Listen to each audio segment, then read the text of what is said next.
Innal hamdalillah nahmaduhu wa nasta'inuhu wa nastaghfiruh wa na'udzu billahi min shururi anfusina wa sayyiati a'malina. Man yahdihillahu fala mudilla lahu wa man yudlilhu fala hadiya lahu. Asyhadu an la ilaha illallah wahdahu la syarika lahu wa asyhadu anna Muhammadan abduhu wa rasuluhu la nabiyya wa la rasula ba'dahu.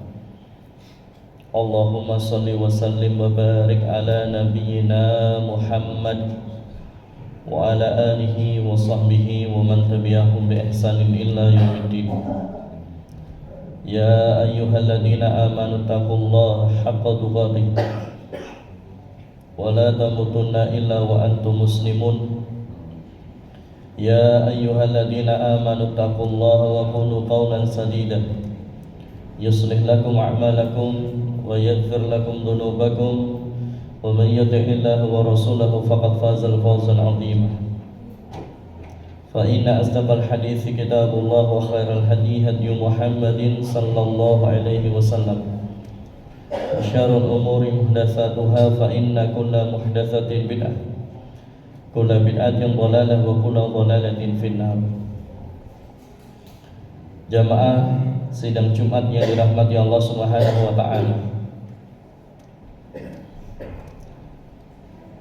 Di dalam surah At-Taubah ayat ke-36 Allah Subhanahu wa taala berfirman, "Inna iddatash syuhur 'indallahi 12 syahran fi kitabillah yauma khalaqas samawati wal ard minha arba'atun hurum dzalika dinul qayyim fala tadhlimu fihinna anfusakum." Di ayat inilah Allah Subhanahu wa taala menyampaikan bahwasanya menjadi ketetapannya Allah dalam satu tahun ada 12 bulan, yaitu mulai dari bulan Muharram sampai bulan Dzulhijjah. Bulan Muharram, Safar, Rabiul Awal, Rabiul Akhir, Jumadil Awal, Jumadil Akhir, Rajab, Sya'ban, Ramadan, Syawal, Dzulqa'dah, Dzulhijjah. Dalam Jawa juga 12. Suro, Safar, Mulud, Ba'da Mulud, Jumadil Awal, Jumadil Akhir, Rajab, Ruwah, Poso, Syawal, Dzulqa'dah, besar. 12 bulan dalam satu tahun ini merupakan ketetapan dari Allah Subhanahu wa taala. Minha arba'atun hurum. Di antaranya ada 4 bulan yang dimuliakan Allah Subhanahu wa taala. 4 bulan yang istimewa. 4 bulan yang memiliki kekhususan. Yang disampaikan oleh Rasulullah sallallahu alaihi wasallam salasun mutawaliyah. 3 bulannya berurutan. Dimulai dari bulan Dzulqa'dah, Dzulhijjah, Muharram, dan tersisa 1 yaitu bulan Rajab. Maka artinya jamaah yang dirahmati Allah Subhanahu wa taala, saat ini kita berada di salah satu bulan yang dimuliakan tersebut. Salah satu dari arba'atun hurum, 4 bulan yang dimuliakan Allah, yang istimewa, yaitu adalah bulan Dzulqa'dah, atau kalau dalam bahasa Jawa Dzulqa'dah. Maka kemudian sebagaimana yang disampaikan oleh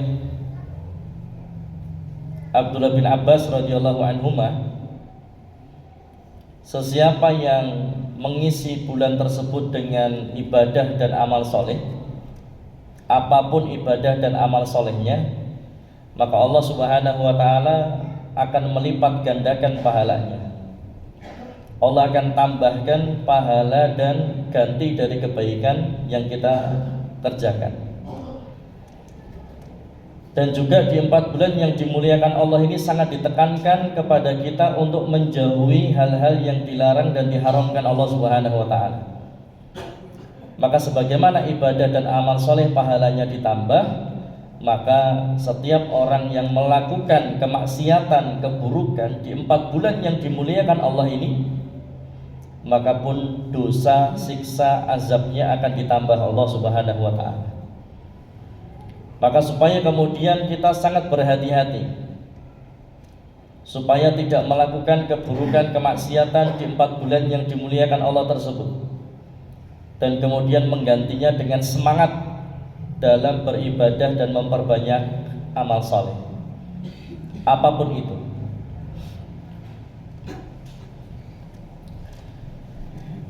Jamaah sidang Jumat yang dirahmati Allah Subhanahu wa ta'ala, dan di antara hikmahnya adalah ini sebagai atau dalam rangka Allah Subhanahu wa ta'ala menjaga keistiqomahan kita selepas Ramadan.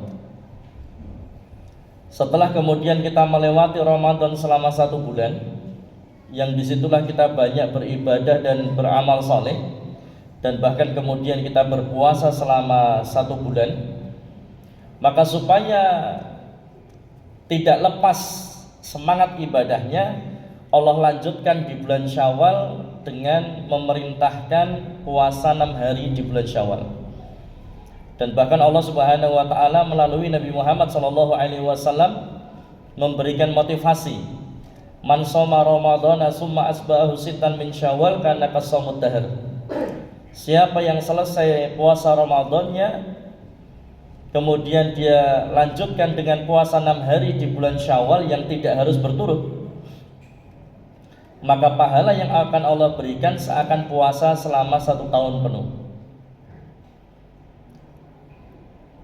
Ibarat kata ketika kemudian ada seorang pegawai yang kerjanya hanya 36 hari, tetapi gaji yang akan diberikan adalah senilai gaji setahun ya dia bekerja.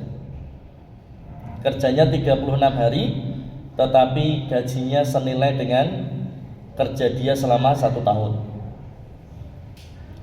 Maka inilah kemurahan Allah Subhanahu wa ta'ala, bentuk motivasi yang disampaikan oleh Rasulullah SAW kepada kita dalam rangka menjaga keistiqomahan.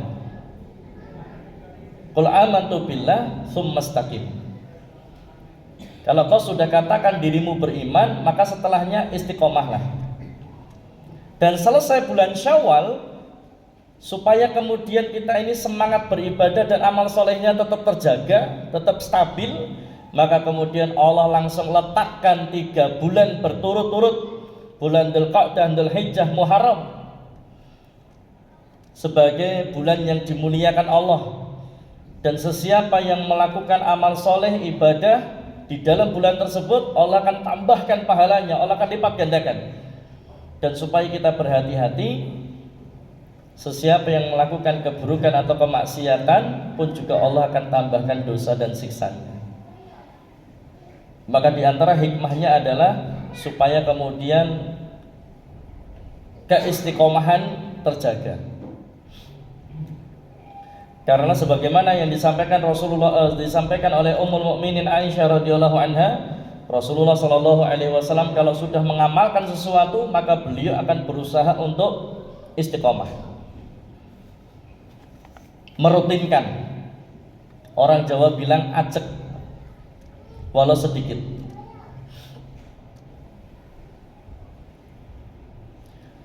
Jamaah sidang Jumat yang dirahmati Allah Subhanahu wa ta'ala, kemudian di tanggal 2 Mei ini diperingati Hari Pendidikan Nasional. Yang kita tahu tokohnya adalah Kiai Hajar Dewantara, yang kemudian slogannya sering kita dengar, Tutwuri Handayani atau Engarso Sung Tulodo, Eng Madya Mangun Karso, Tutwuri Handayani.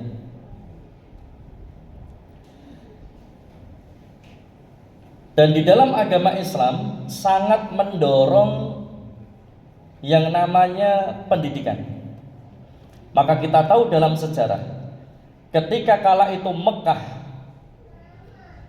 sedang jahiliyahnya, bahkan di sekitar Ka'bah berdiri 360 berhala yang disembah-sembah oleh orang-orang jahiliyah. Kemudian mereka yang sangat gampang sekali bertingkai, bertengkar, bermusuhan. Dan bahkan kala itu mereka yang tawaf harus telanjang, termasuk perempuan atau wanitanya. Sedemikian itu jahiliyahnya, Pak.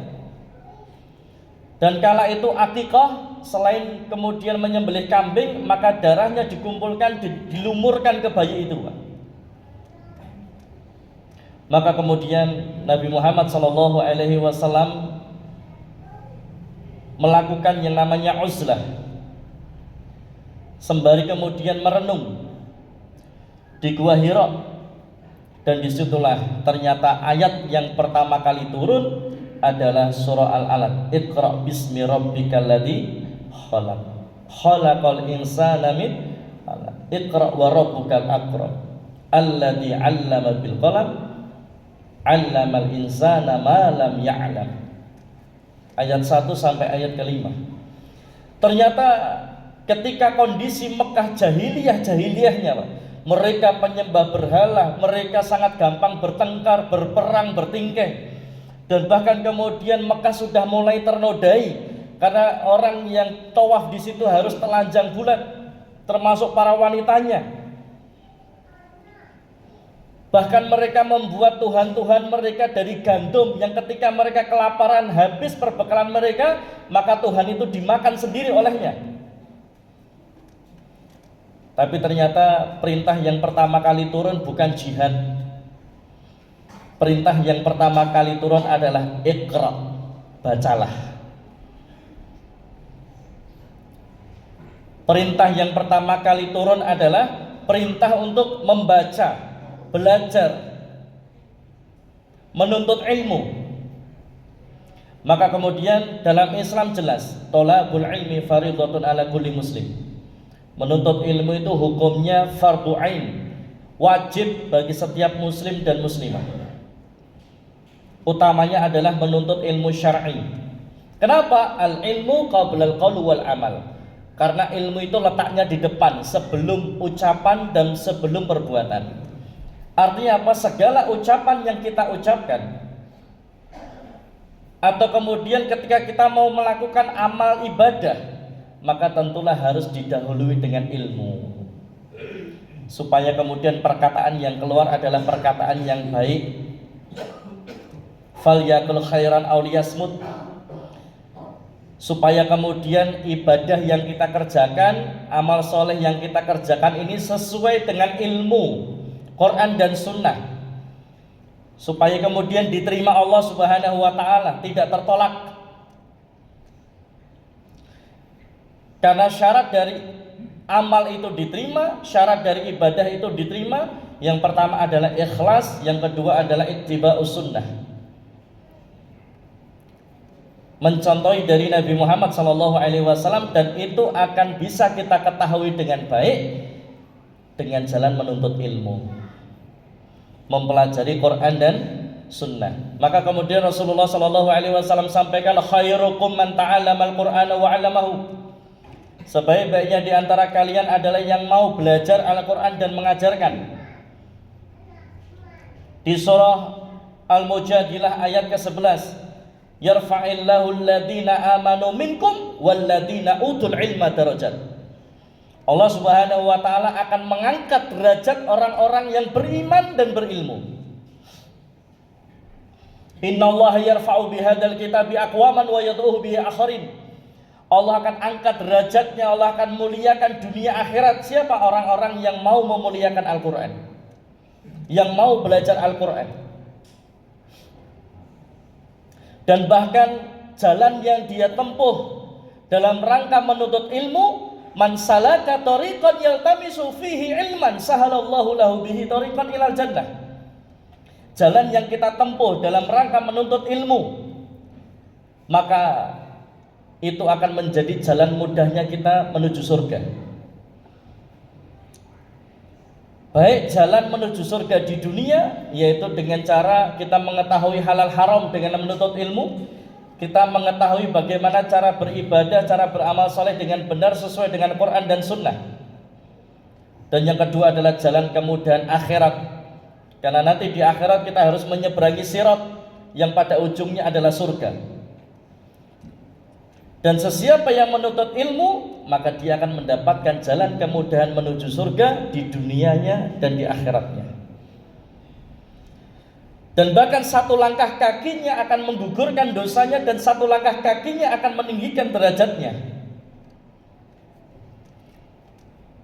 Jamaah sidang Jumat yang dirahmati Allah Subhanahu wa taala, bahkan wa innal malaikata la tad'u ajnihataha ridon li talibil ilm. Malaikat menurunkan atau meletakkan sayapnya sebagai tanda penghormatan, ridho kepada para penuntut ilmu. Dan bahkan sesungguhnya orang yang berilmu akan dimintai ampun oleh setiap penduduk langit dan bumi, sampai pun ikan yang berada di dalam air. Dan sesungguhnya keutamaan orang yang berilmu dibanding ahli ibadah adalah seperti perbandingan bulan di malam Badar dari bintang-bintang lainnya. Maka dari sinilah jamaah yang dirahmati Allah Subhanahu wa taala, hendaknya kemudian kita bersemangat dalam belajar, bersemangat dalam menuntut ilmu, karena itu merupakan ibadah yang utama dalam Islam, karena ilmu sebelum ucapan dan sebelum perbuatan. Dan bahkan Imam Ahmad mengatakan kita ini sebetulnya lebih butuh ilmu daripada makan dan minum. Kenapa? Kalau makan dan minum paling sehari 2 atau 3 kali. Tapi kalau kebutuhan kita terhadap ilmu, maka seperti hembusan nafas kita. Setiap aktivitas apapun dibutuhkan yang namanya ilmu. Bukan hanya ketaatan saja, bahkan kemaksiatan pun juga butuh ilmu, jamaah.